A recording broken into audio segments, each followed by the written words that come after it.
Jadi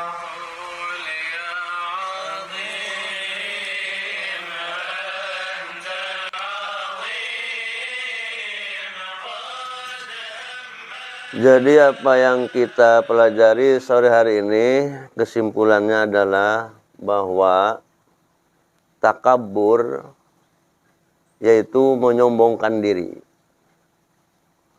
Apa itu menyombongkan diri? Yaitu ketika seseorang merasa punya kelebihan atau keistimewaan. Apakah dalam hal ibadah, dalam hal ilmu, harta, ya, manfaat atau jasa yang diberikan kepada orang lain, atau sesuatu prestasi, atau kelebihannya, umpamanya karena jabatan, pangkat, popularitas, dan sebagainya. Ini apa saja yang menjadi kelebihan bagi dirinya, kemudian dia bangga karenanya, lalu dia menyombongkan diri.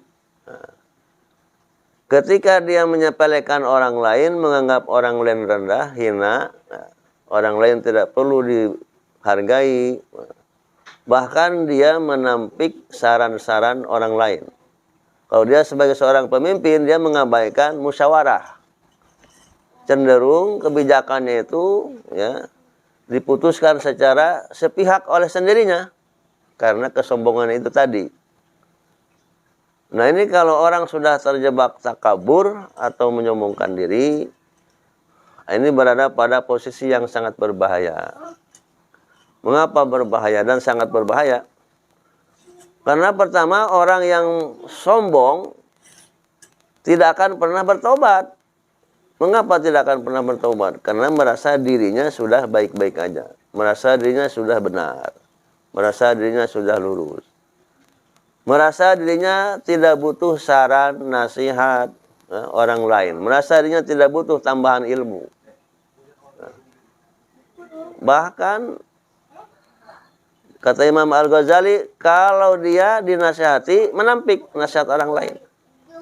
Sementara kalau dia memberi nasihat kepada orang dengan cara kasar. Nah, ini akibat penyakit sombong dan menyombongkan diri. Kemudian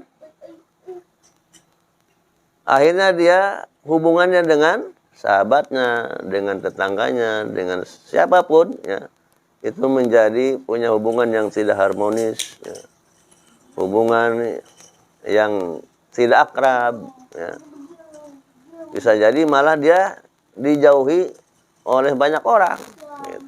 Jadi orang yang hatinya terus sombong, maka dia akan dijauhi banyak orang. Dia banyak musuhnya, orang sombong itu.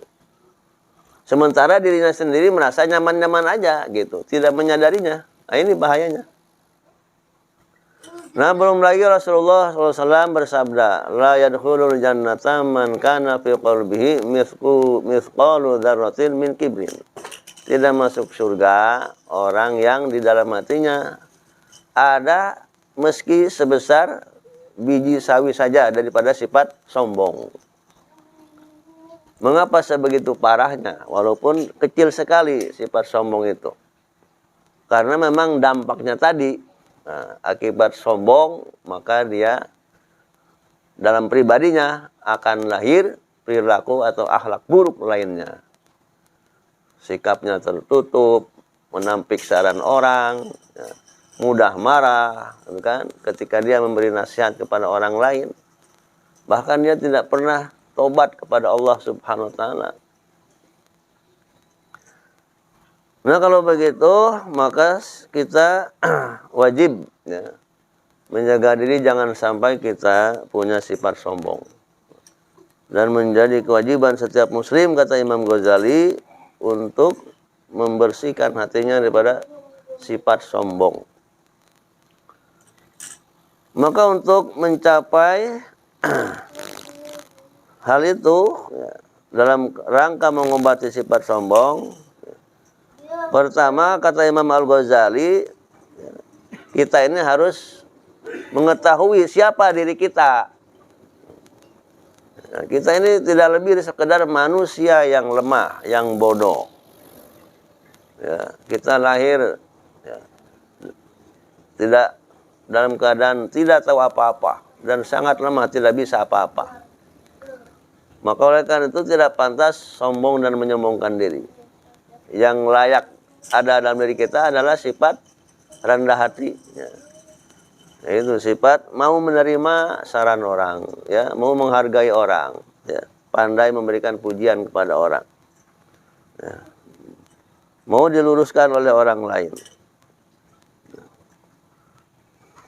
Nah kemudian secara praktisnya kata Imam Al-Ghazali, lakukan, ya, perilaku-perilaku yang mencerminkan sifat tawadu.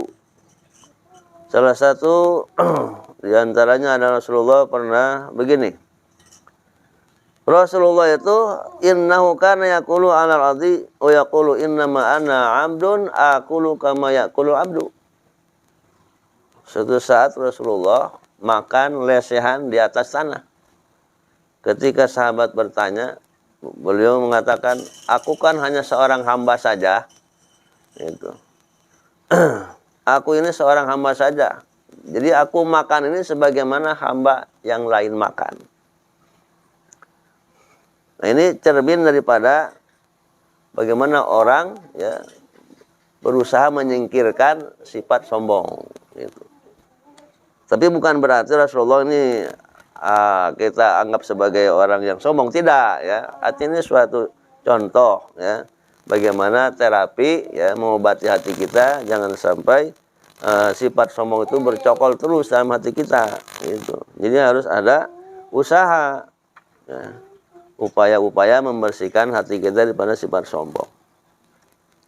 Kata Imam Al-Ghazali, solusi atau latihan-latihan dalam rangka menghilangkan sifat sombong adalah umpamanya satu, ya, kita harus umpamanya melakukan diskusi dengan orang.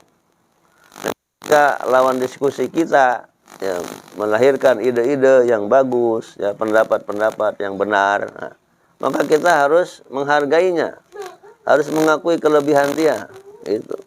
Bahkan kita ucapkan terima kasih, jangan pelit kita memuji dia. Nah, kalau kita rasa berterima kasih atas ilmunya, umpamanya atas ide-idenya, pendapatnya yang benar itu, tetapi kita tidak mau mengucapkan terima kasih, masih berat mengucapkan terima kasih, itu tandanya masih ada kesombongan. Yang kedua, bagaimana upaya kita menghilangkan sifat sombong? Sebaliknya kita menanamkan sifat tawadu, rendah hati. Yaitu kita sering-sering berkumpul bersama kawan-kawan, ya, di dalam riungan-riungan, acara-acara. Di celah-celah acara itu kita mengutamakan orang lain ketimbang diri kita, ya. Biarlah yang duduk di depan, kita di belakang umpamanya, gitu. Biarlah orang lain yang dapat konsumsi duluan, kita di belakang. Selalu mengedepankan, mendahulukan orang lain ketimbang diri kita. Usaha yang ketiga yang dilakukan umpamanya dakwatul fakir. Sering-sering kita, ya, memenuhi undangan ajakan orang miskin. Walaupun dia miskin, fakir, papa, kalau kita ngundang, kalau dia ngundang kita penuhi undangannya. Nah, itu. Jangan pelit untuk menerima undangan. Wa yamuru ila suqi fi hajatir rufaqa wal aqarib. Ya. Meski kita suatu saat namanya bareng-bareng dengan kawan-kawan, dengan kerabat, lewat ke pasar. Lalu umpamanya saudara kita, teman kita belanja, ya kita jangan sungkan untuk membawakan belanjaannya, barang dagangan, barang beli yang dibelinya. Fa inna hadhil af'al min makarimil akhlaq.